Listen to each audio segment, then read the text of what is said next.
நீ மானஸ்தண்டா, நல்ல ஆத்தாளுக்கு அப்பளுக்கும் பிறந்த மானஸ்தண்டா. தன்னால மிக்க தமிழ் மண்ணில பிறந்த நீ ஒரு ரத்தத்துல பிறந்திருந்த. என் பேரை உச்சரிக்காம வளைவி நடத்துறான். அடிச்சு கொண்டே அடிச்சிருவேன் வாயில அடிச்சிருவேன் பாத்துக்க, ஓடி போயிரு. நடத்துறாப்பா. டேய்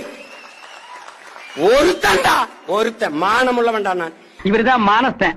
வணக்கம். மானஸ்தனா? மூஞ்சி பார்த்தா அப்படி தெரியலையே. இனிமே சீமான் பேரையும் நாம் தமிழுங்க பேரையும் உச்சரிக்க மாட்டேன்.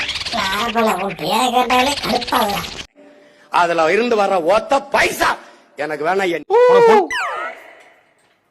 ஏன்னா உன் பிரச்சனை உனக்கு நல்ல என் நெத்தியில செத்து போனா கூட வைக்க கூடாதா ஒத்த போட்டு சொல்றான். நல்ல ஆத்தாளுக்கு பிறந்த அவன் கிடக்குறான்.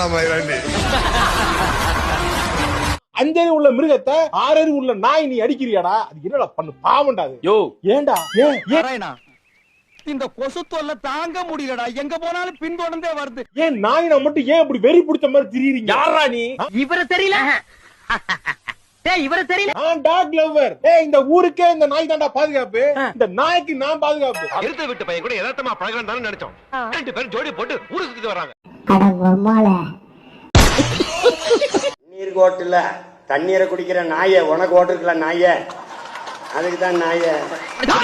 அது பல்லகளெல்லாம் உடைச்சு படிக்க தெரிஞ்சா படி. தப்பு தப்பா படிச்சு அடி வாங்கி சாகாத. அதுதான்டா நாய. ஏ பண்ணிய தண்ணிய குடிக்கிறிய பண்ணி உனக்கு ஓட்டுருக்கல பண்ணி. நாயே சீமா மாமா பையில சொல்றேன் கேளு. பண்ணி திறனதி பண்ணி தெருவோடு பண்ணி பிச்சை பண்ணி ஒண்ணு இல்லாத பண்ணி நாம் தமிழர் பண்ணி அட பண்ணிக்கு பிறந்த பண்ணி. மானங்கட்ட பையில சோத்த திங்கையில உனக்கு எண்ணத்துல கேட்க. ஆண்கள் அமைதியா இருக்கு. பெண்கள்கிட்ட பேசிட்டு எதுவும் பிரச்சனை இல்லைங்கய்யா, நல்லா இருக்குங்கய்யா. எங்க இருந்து உங்களுக்கு குடிநீர் கிடைக்குது? இங்க பூமியில இருந்து. இந்த அவமானம் உனக்கு தேவையா? பிரபாகரனே தயாரை ஏற்றுக்கொண்டார்கள். யாருங்க சொன்னது? நான் நாட்டுல இருந்தவங்க. சுபாஷ் சந்திர போஸ் படம் இருந்ததுங்க. எம்ஜிஆர் படம் இருந்தது. எங்க பெரியார் படம் இருந்தது வீட்டுல. எங்க அண்ணன் என்னைக்கு இங்க பெரியாரை பத்தி பேசிருக்காப்ல. ஃபிளாஷ்பேக். என் அண்ணன் என் தலைவன் என் இடத்திலே சொன்னார், பெரியாரின் சிந்தனைகளை படித்து வளர்ந்த பிள்ளைகள், பேரறிஞர் அண்ணா என்ற பெருமகளின் பேச்சை கேட்டு எழுத்தை படித்து வளர்ந்த பிள்ளைகள், தூர தேசத்திலே வாழ்ந்த நாங்கள் போராளிகளாக மாறி நிற்கிறோம். பெரியார் என்ற பெருமகளின் நிழலிலே வளர்ந்தவர்கள், அவர் அடிச்சுவரிலே பாலை எடுத்து பயிர்த்தவர்கள். ஏங்க தெரியாம தான் கேக்குறேன். இதெல்லாம் ஒரு பொழப்பா? நீ கேட்ட ஒவ்வொரு கேள்வி என்ன செருப்பால் அடிச்ச மாதிரி இருக்குடா. மாதிரி இல்ல, உண்மையிலே செருப்பால தான். எந்த படைக்குடா தளபதி? சொரி சங்கு படைக்கு தளபதியாடா?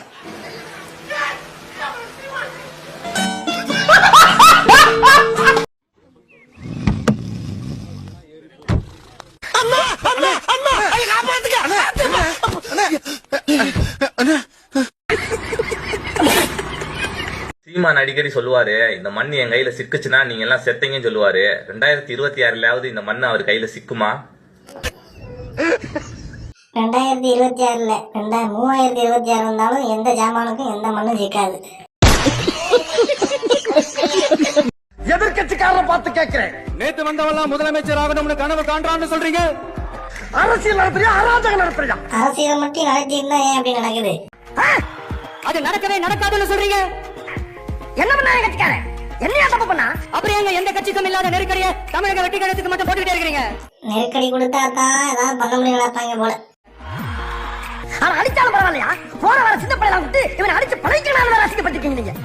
அணை போட்டு ஆத்த வேணும்னா தடுக்கலாம், காத்த தடுக்க முடியாது.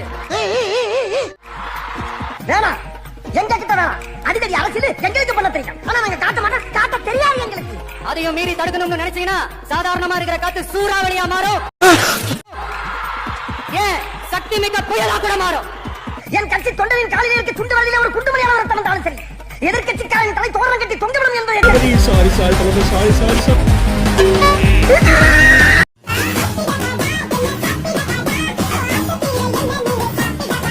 பாத்தியாடா கிளவிக்கு குழு.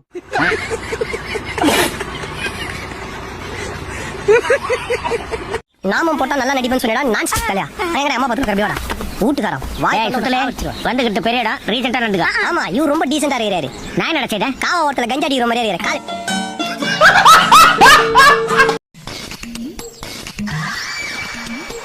அது சரி, பெருசுங்கள நாட்டுல சேர்த்தியா? அப்புறம் என்ன சொல்லி என்ன இளவு எடுத்து கொண்டு போய் இருக்க இடத்துல இன்னும் ஈரம் கையில அதுக்குள்ள இந்த கூத்தா ஒருத்தர் நில்றா உமா நில்றா அப்ப கிழமை வீட்டுல போய் ஒப்பாரி வைப்பீங்களா நான் தலையே கூத்துதான் ஏண்டா ஆடு வெள்ளை கூத்தே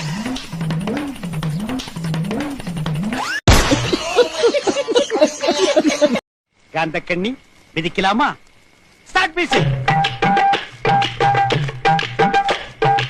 அடையாறு ஆறு கடலில் கலக்கக்கூடிய முகத்துவார பகுதியில் நடைபெற்று வரக்கூடிய தூர்வாரக்கூடிய பணிகளை முதலமைச்சர் மு.க. ஸ்டாலின் நேரில் ஆய்வு செய்து வருகிறார். பிளாஷ்பேக். அடையாறு கூவம் உள்ளிட்ட நீர்வழிகளை மறுசீரமைக்க அரசு திட்டமிட்டுள்ளது. ஏறத்தாழ 1500 கோடி ரூபாய் செலவில் செயல்படுத்தப்படும். அறிக்கை நம்பர் 1. கடலில் கலக்கும் அடையாறு நதியை மீட்டெடுத்து அழகுற சீரமைக்கும் திட்டம் சுமார் 1500 கோடி ரூபாய் செலவில் மேற்கொள்ளப்படும். அறிக்கை நம்பர் 2. அடையாறு நதியை மீட்டெடுத்து அழகுற சீரமைக்கும் திட்டம் 1500 கோடி ரூபாய் மதிப்பீட்டில். End of flashback. என்ன ஜோக் காட்டுறீங்களா? என்ன ரங்கா ஜோக் காட்டுறீங்களா எல்லாரும்? உடஞ்சவர் ஓவியமே, உற்சாக காவியமே, ஓடை நறுமலரே, உடையவள் புதுநிலவே.